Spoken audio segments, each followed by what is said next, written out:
इस बार बहुत ही बढ़िया, बहुत अच्छा। कितने लोग रिलेशनशिप में हैं? रिलेशनशिप में बहुत लंबे टाइम से रिलेशनशिप में है, बहुत लंबे टाइम से। अनामिका कितने साल? 10 साल। ये शादीशुदा ही कहलाते हैं ये लोग?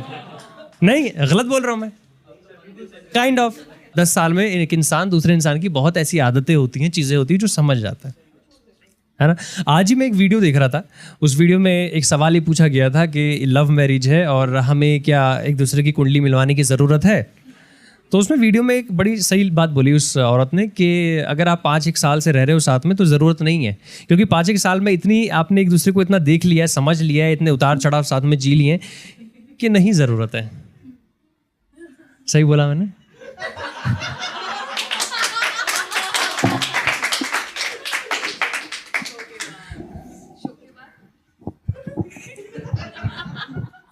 सब जानते हैं ये लोग, पता है कि ऐसा पेज पूरा रिसर्च कर